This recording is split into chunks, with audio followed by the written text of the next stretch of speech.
ثانیہ بیچاری اب بھی اپنی دادی کے غم سے باہر بھی نہیں نکلی تھی کہ یہ بھی پہاڑ اس کے سر پہ گر پڑا۔ اب تانیہ یہی سوچ رہی تھی کہ میرے سر پر اب چھت بھی نہیں ہے، میں کہاں جاؤں گی؟ وہ بیچاری پریشان جنگلوں میں پھر بھٹکتے بھٹکتے اچانک سے اسے یاد آیا کہ وہ عورت نے اسے کہا تھا کہ اس کے گھر پہ کام ہے۔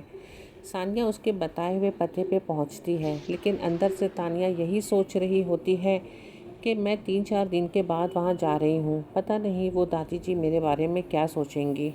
ثانیہ جب گھر کے پاس پہنچتی ہے تو وہ گھر دیکھ کر ایک دم چونک جاتی ہے۔ اتنا بڑا مکان گاؤں کے باہر میں نے تو کبھی نہیں دیکھا، کیا خوبصورت مکان ہے یہ۔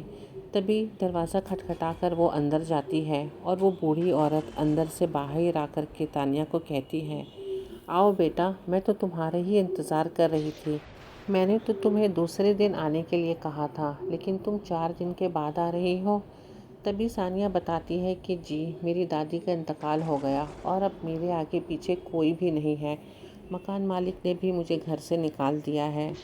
وہ بوڑھی عورت تانیہ سے کہتی ہے کہ اب تمہیں گھبرانے کی کوئی ضرورت نہیں، اب تم یہیں رہو گی اور میں تمہیں تنخواہ بھی اچھا سا دوں گی جس سے تمہارا اچھا سا گزارا ہو جائے گا اور تمہیں رہنے کے لیے جگہ بھی دوں گی۔ تانیہ تو بس یہی چیز سن کر خوش ہو جاتی ہے کہ اوپر والا اس کا کس شکل میں مدد کر رہا ہے کہ دیکھو، ایک طرف مکان مالک نے اسے گھر سے بے گھر کر دیا اور دوسری طرف اس کے رہنے کا اور کھانے کا بھی انتظام ہو گیا۔ وہ خوش تھی، وہ مکان دیکھ کر کے چکا چک رہ گئی اور وہ بوڑھی عورت سے پوچھتی، اس مکان میں صرف آپ اکیلی رہتی ہیں؟ تو وہ کہتی ہیں نہیں، میرا بیٹا بھی رہتا ہے میرے ساتھ۔ بس آپ 2 لوگ ہی رہتے ہیں اتنے بڑے مکان میں؟ ہاں، صرف ہم 2 ہی لوگ رہتے ہیں اس مکان میں، اور تمہیں مکان کی صفائی کرنے کی کوئی ضرورت نہیں ہے، صفائی کرنے کے لیے دوسرے لوگ ہیں، تمہیں صرف یہاں کھانا پکانے کا کام کرنا ہے۔ صرف کھانا بنانا ہے؟ 2 ہی لوگ کے کھانے بنانے ہیں؟ ہاں، صرف 2 لوگ کا کھانا تمہیں بنانا ہے۔ کھانا میں کیا بنے گا، کیا آئے گا، وہ سب میں تمہیں بعد میں بتاؤں گی۔ وہ بوڑھی عورت ثانیہ کو ایک کمرے میں لے کر جاتی ہے اور اسے کہتی ہے کہ پہلے تم تھوڑا آرام کر لو، تم کافی پریشان اور تھکی بھی ہو۔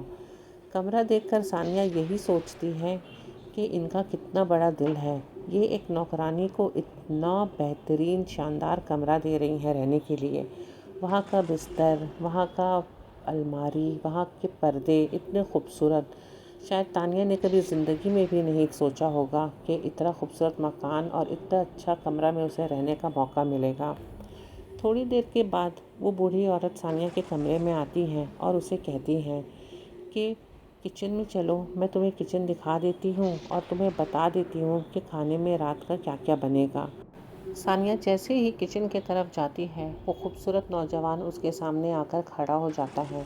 ثانیہ کی آنکھیں دیکھ کر اسے چکمکا جاتی ہے، لیکن کہیں نہ کہیں ثانیہ کے دل میں ایک ڈر بھی تھا اور اس کے من سے ایک آواز آتی ہے کہ گئی بھینس پانی میں۔ اب یہاں پہ یہ اتنا خوبصورت نوجوان ہے اور میں بھی اتنی خوبصورت ہوں، کہیں اب یہاں بھی میرے اوپر کوئی غلط الزام نہ لگ جائے۔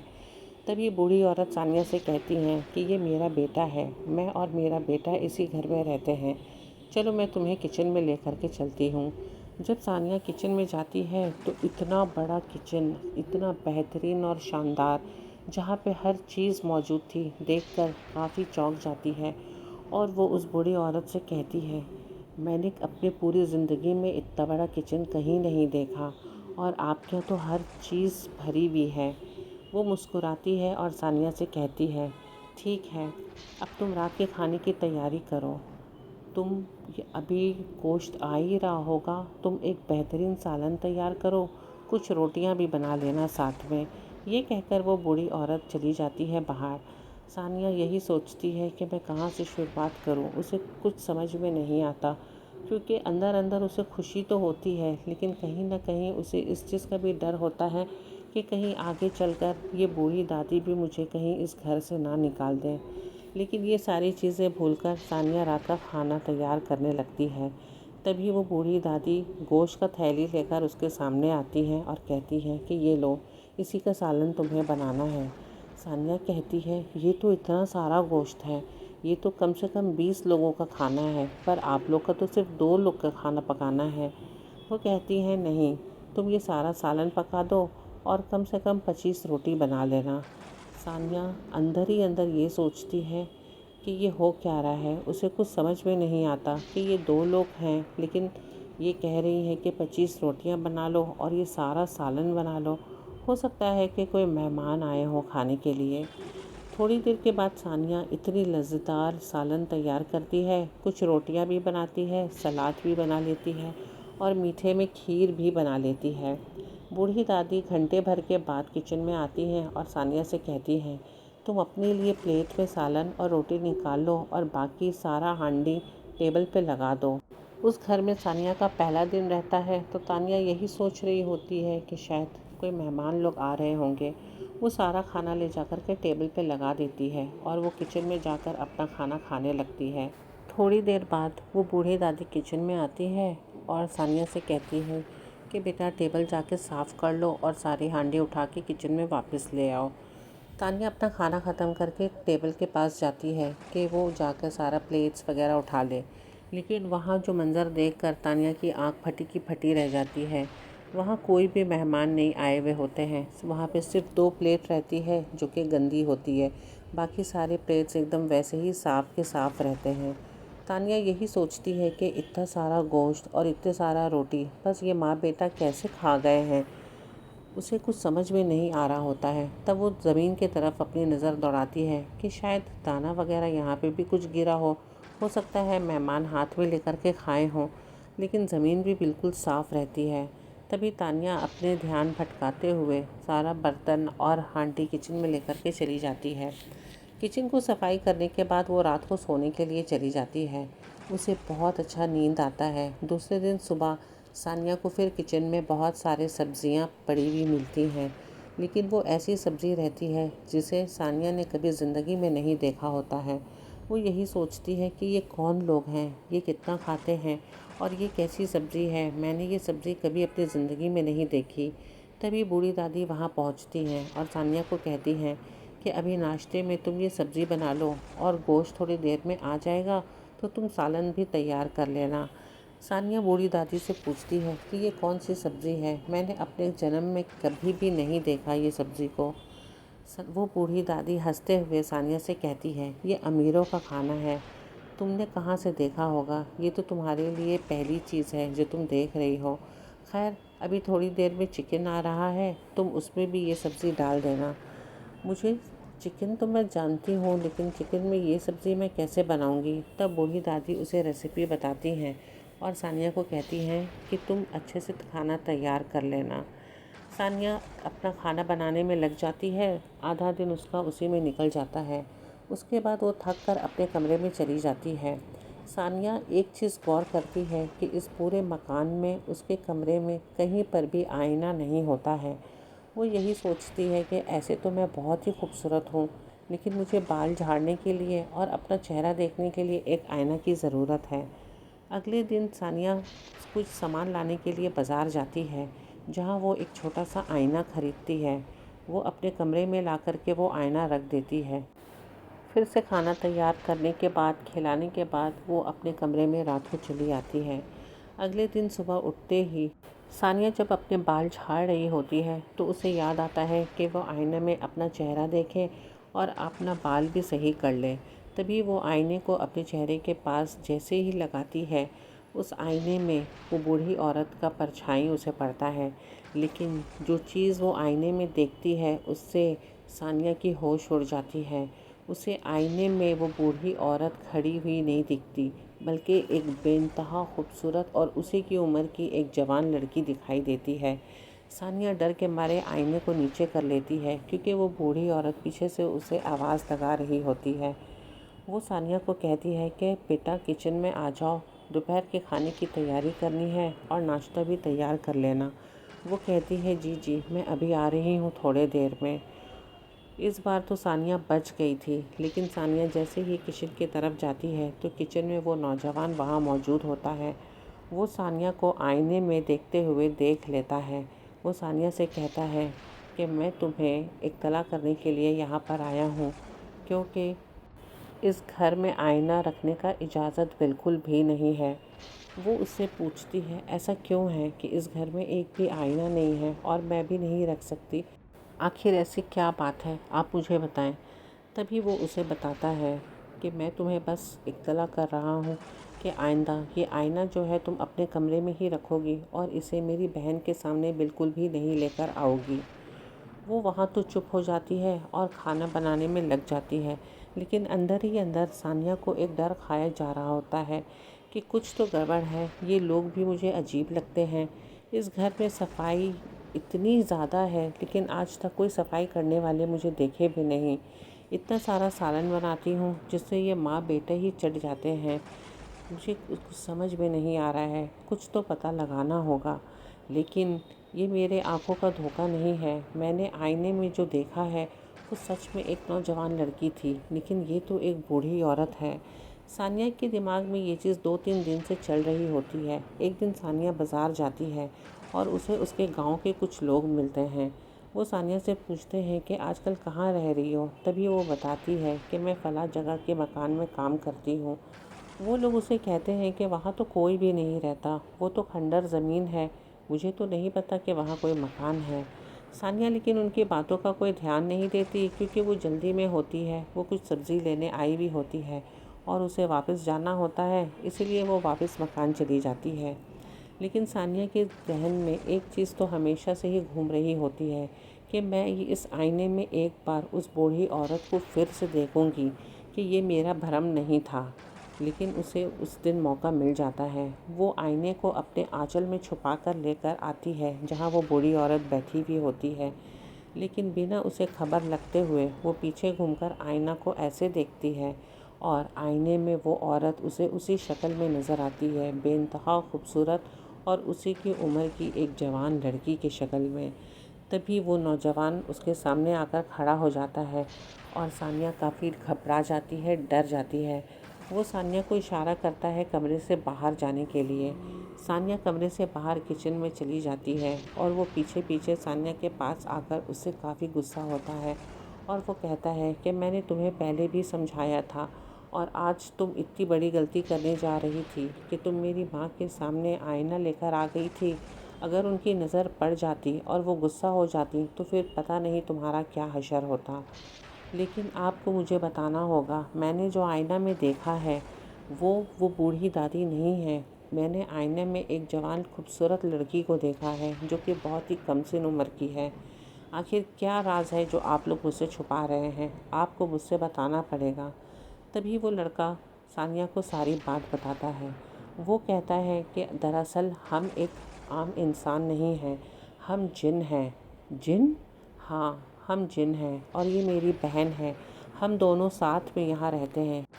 میں اور میری بہن اس مکان میں رہتے ہیں اور تم انسان جو ہم لوگوں کو جانتے ہو، کوئی ہمارا غلط مطلب نہ نکال لے ہمارے رشتے کا، اسی لیے ہماری بہن ایک بوڑھی عورت کی شکل میں ہمارے ساتھ رہتی ہے۔ لیکن وہ بوڑھی نہیں ہے، وہ بوڑھی صرف دنیا والوں کو دکھانے کے لیے ہے، اصل میں وہ بھی جوان اور خوبصورت ہے۔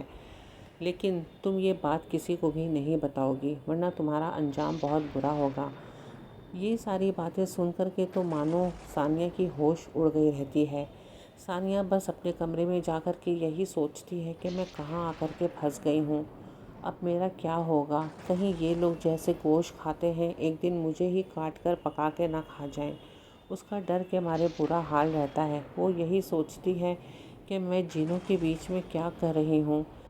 لیکن کہیں نہ کہیں ثانیہ کے ذہن میں یہ بھی بات آتی ہے کہ آج تک ان لوگوں نے میرا برا نہیں کیا اور الٹا ان لوگوں نے میری مدد ہی کی ہے۔ لیکن کہیں نہ کہیں ثانیہ یہی سوچ رہی تھی کہ میں کیسے بھی کر کے بازار جانے کے بہانے سے میں یہاں سے چلی جاؤں گی، میں واپس یہاں نہیں آؤں گی کیونکہ یہ جن ہیں اور کبھی نہ کبھی یہ مجھے نقصان تو ضرور ہی پہنچائیں گے۔ دوسرے دن جب ثانیہ اٹھتی ہے اور وہ بوڑھی دادی سے کہتی ہے کہ میں بازار جا رہی ہوں، مجھے کچھ کام ہے، تب دادی اس سے کہتی ہے کہ ہاں بیٹا تم جاؤ اور جلدی آ جانا۔ وہ بازار تو چلی جاتی ہے لیکن اس کے ذہن میں یہی چلتا رہتا ہے کہ اگر میں جاؤں گی بھی تو کہاں جاؤں گی، نہ میرے پاس پیسے ہیں اور نہ ہی میرے پاس رہنے کا کوئی ٹھکانہ۔ میں کوشش کرتی ہوں 1-2 دن رہنے کا کوئی انتظام کر لیتی ہوں، پھر یہاں سے میں چلی جاؤں گی۔ یہ سوچ کر کے وہ واپس مکان چلی جاتی ہے، لیکن ثانیہ اب پہلے سے بھی زیادہ ڈری ہوئی رہتی ہے۔ تبھی بوڑھی عورت ثانیہ کو کمرے میں بلاتی ہیں۔ ثانیہ گھبرائی ہوئی رہتی ہے کہ کہیں انہیں پتہ تو نہیں چل گیا کہ میرے من میں کیا چل رہا ہے، کیونکہ یہ تو جن ہے۔ وہ ڈر ڈر کر کے اس بوڑھی عورت کے کمرے میں جاتی ہے، لیکن ثانیہ جب وہاں جاتی ہے اور جو چیزیں ثانیہ کے سامنے آتی ہے اسے دیکھ کر اب ثانیہ کا ارادہ کچھ اور ہو گیا رہتا ہے۔ وہ بوڑھی دادی ثانیہ سے کہتی ہے کہ یہ بہت سارے کپڑے ہیں بیٹا جو میں نے تمہارے لیے منگوائے ہیں۔ یہ خوبصورت چپل، یہ گہنے، یہ چوڑیاں، یہ سب تمہارے لیے۔ میرے لیے؟ ہاں، کیونکہ تم جب یہاں پر آئی تھی رہنے کے لیے تمہارے پاس صرف 2 ہی جوڑے تھے، تو میں نے سوچا کہ کیوں نہ تمہارے لیے کچھ کپڑوں کا انتظام کروں، کچھ چپلوں کا اور کچھ گہنوں کا بھی، کچھ میک اپ کے سامان۔ یہ ساری چیزیں تمہارے لیے، اور یہ لو، یہ تمہاری تنخواہ ہے۔ جب ثانیہ اپنے ہاتھ میں تنخواہ پکڑتی ہے تو ثانیہ کے سوچ سے بھی باہر اسے وہ تنخواہ ملتا ہے۔ وہ ثانیہ کو 50,000 روپے ہاتھ میں کیش دیتی ہیں اور کہتی ہیں کہ یہ تمہارا حق ہے۔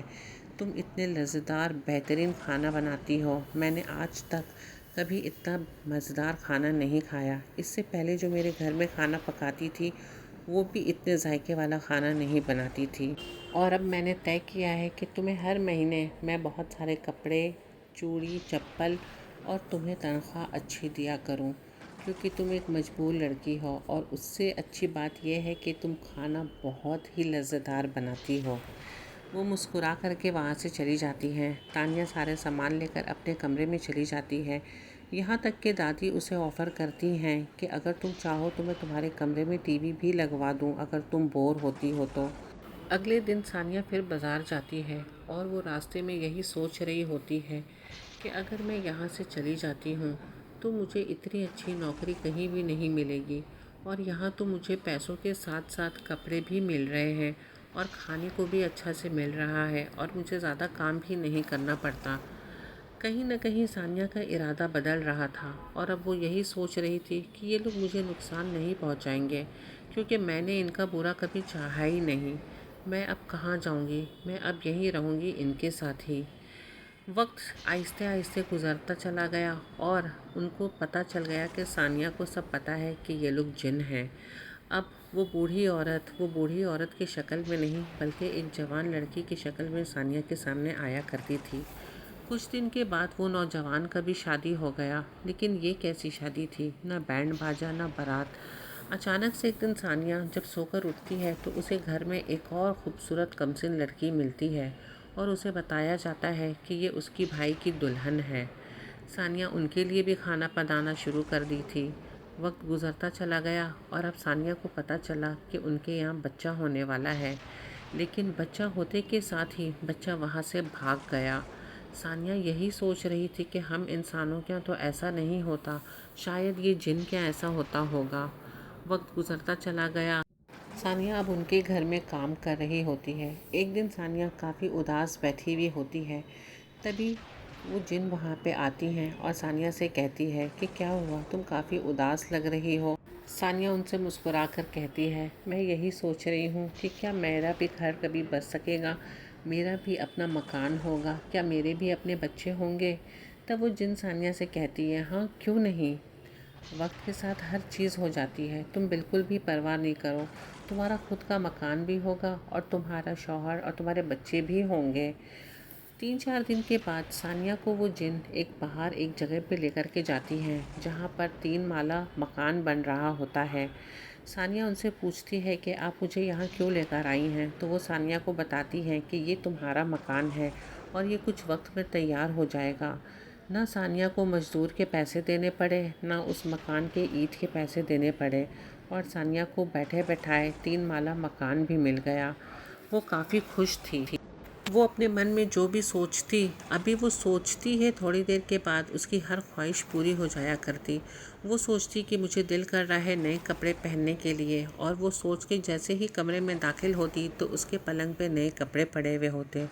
وہ سوچتی کہ مجھے کچھ پیسوں کی ضرورت ہے تو اس کے الماری میں نوٹوں کے گڈی پڑے ہوئے ہوتے۔ کچھ دن کے بعد ثانیہ کے لیے ایک اچھا سا رشتہ آتا ہے، اور وہ جن جو کہ دادی کی شکل میں آ کر کے ثانیہ کا نکاح کرواتی ہیں۔ رخصتی کے دوران وہ دادی اور وہ نوجوان لڑکا ثانیہ سے کہتا ہے کہ دیکھو ہم نے تمہارے لیے کیا کیا نہیں کیا اسے ہمیں کوئی مطلب نہیں ہے، لیکن آج ہم تم سے ایک وعدہ لینا چاہتے ہیں۔ کیسا وعدہ بولیے؟ میں چاہتی ہوں کہ تم ہمارے بارے میں کسی کو کچھ بھی نہ بتاؤ۔ مطلب میں یہ چاہتی ہوں کہ تمہارے سوا کسی کو بھی یہ پتہ نہیں لگنا چاہیے کہ ہم جن ہیں اور انسانوں کے بیچ رہتے ہیں۔ ثانیہ کی آنکھ بھر آتی ہے اور وہ کہتی ہے کہ آپ نے جو بھی میرے لیے کیا ہے انسانوں سے بڑھ کر کے ہی کیا ہے، اور میں آپ سے وعدہ لیتی ہوں کہ میں مرتے دم تک کسی کو بھی نہیں بتاؤں گی یہ چیز، آپ بے فکر رہیے۔ ثانیہ اپنے مکان میں اپنے شوہر کے ساتھ ہنسی خوشی رہتی ہے۔ کچھ وقت بیتنے کے بعد ثانیہ کے 2 بچے بھی ہو جاتے ہیں، لیکن ثانیہ آج بھی ان جنوں کے گھر پہ جا کے کھانا بنانے کا کام کیا کرتی ہے۔ ثانیہ کے شوہر کو گاؤں والوں نے بہت الٹا سیدھا بتایا ثانیہ کے بارے میں کہ تمہاری بیوی کہاں کام کرتی ہے، کس کے گھر کام کرتی ہے، اتنا پیسہ کہاں سے کماتی ہے۔ ایک دن ثانیہ کا شوہر آ کر اس سے یہ سوال کرتا ہے اور ثانیہ اسے کہتی ہے کہ کچھ ایسی باتیں ہیں جو کہ نہیں بتا سکتی میں، لیکن وہ ثانیہ کو مجبور کرتا ہے۔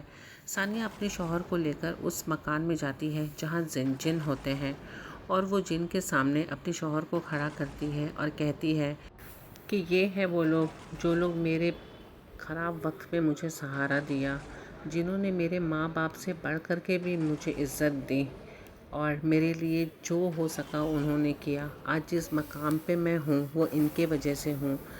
ثانیہ کے شوہر کو سمجھ میں آ گیا تھا کہ کبھی کبھی کچھ لوگ ایسے ہوتے ہیں جو مدد کرتے ہیں لیکن دوسرے کو خبر تک ہونے نہیں دیتے، لیکن اسے کیا پتا تھا کہ حقیقت تو کچھ اور ہی تھی، اور ثانیہ نے وعدہ کیا تھا کہ مرتے دم تک وہ کسی کو بھی نہیں بتائے گی۔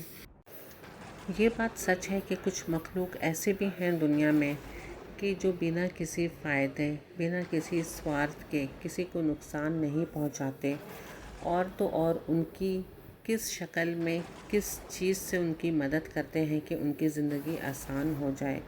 ایسی بھی چیز دنیا میں موجود ہے۔